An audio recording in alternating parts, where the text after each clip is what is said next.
Hi, my name is Kristen, and I will be sharing the story of my son Lucas, who was born June 16th, 2017, with a ruptured omphalocele. He came 11 days early at 37 weeks, and had his first surgery at less than an hour old to try to put everything back in to his abdomen, which did not happen, as his heart couldn't take it. He spent the first 5 months of his life in the NICU, and everybody in the NICU knew who he was. He was like their little captain of the NICU. He won the hearts of every nurse and doctor there. In his first 5 months in the NICU, we had a few surgeries to attach a silo to his abdomen to hopefully let gravity do its job and put everything back in. When that was proving to not work, his pediatric surgeon reached out to the plastics team, and the surgeon from plastics had actually had an omphalocele case 10 years prior, which was his first, and he always had said that if he ever had the opportunity to help another child with an omphalocele, that he would. And he had developed a system with like a mesh, can't think of the word, spandex, there we go, and he put this all together, and at 2 months old, Luke went in for what was probably the most scariest surgery he's had to date. In this, they gave him an osteotomy. They broke 3 ribs on each side to give him growth, to let his lower rib cage grow. And unfortunately, the mesh spandex did not work. Luke's body had rejected it, and a week later from his first surgery, he was in having surgery to remove the mesh. Thankfully enough, his body knew what it needed to do, and it continued to compress into his abdomen, and his ribs continued to grow. And within about 2 months, his entire abdomen went from looking like he had a little pregnant belly to being almost flat. It was definitely crazy to see what his little body could do. But during that time, he had coded on us. I think his body was just exhausted from the invasive surgery, that he had had.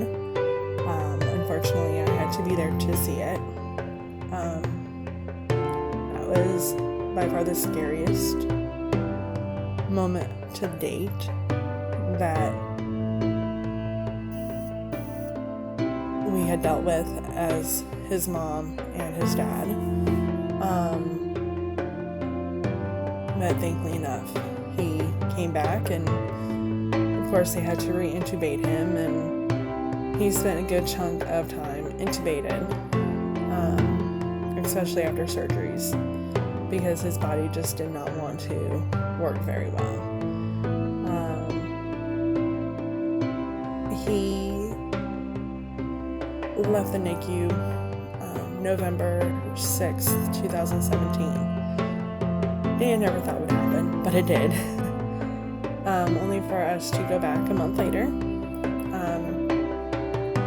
And unfortunately, he was hospitalized for 2 more months because he had contracted the cold, and We almost lost him then right over Christmas.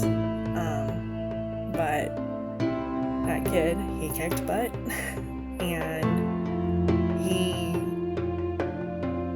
overcame that obstacle that was thrown at him. Over his first year, though, we did spend a total of 8 months in the hospital. By far the hardest 8 months that I've had to deal with. He is my only biological child, although he's got 4 older siblings, and he is going to be my only child biologically. As I was told, I wasn't supposed to have kids, so when I got pregnant with him, it was a miracle. And then of course I felt like I did something wrong when we got his Omphalocele diagnosis 3 days before Christmas. But this journey we've been on has been one of the toughest I have been on, and I have been on some pretty tough ones myself. But Lucas, he is a spunky 2.5-year-old who, yes, is developmentally delayed. I mean, who wouldn't be after spending 8 months in the hospital? But within 6 months, he went from crawling to walking, which was something we hadn't anticipated, but he did. He loves his sister and his brothers. He is still primarily fed by his G-tube, but he has been eating more by mouth, which has been fantastic. To see him get excited over food has been amazing to see. A little fun fact about Luke, he is on my side of the family with my mom's family. He is only the second boy in 141 years. So when I was pregnant with him, I had expected a girl, and I was told he was a boy. I was like, huh? But I would not change anything. He is the light of our entire lives. He is the most awesome little boy that there is. And to see how much he has been through in his little 2.5 years, he's my hero. And I'm grateful that I get to share about him and share these wonderful pictures that I'm grateful for memories to show him when he gets old enough to understand why he doesn't have a belly button, because when he does get his final muscle closure surgery, we are opting to not give him a belly button, because who needs belly buttons? They just collect lint anyways. But also for him to be proud of how his life started, and to be proud of where he is now in life, and all the obstacles he's been through. And I look forward to showing him everybody else's stories. And without the group, I don't know if I would have made it through not only my pregnancy, but everything we've been through with him. So, thank you.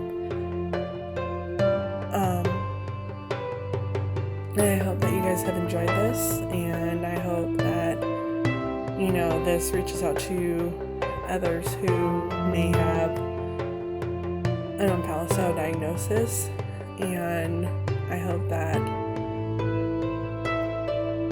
you see that there is hope, that there is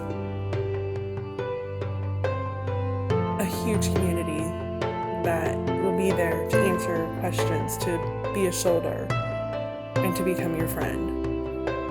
Thank you.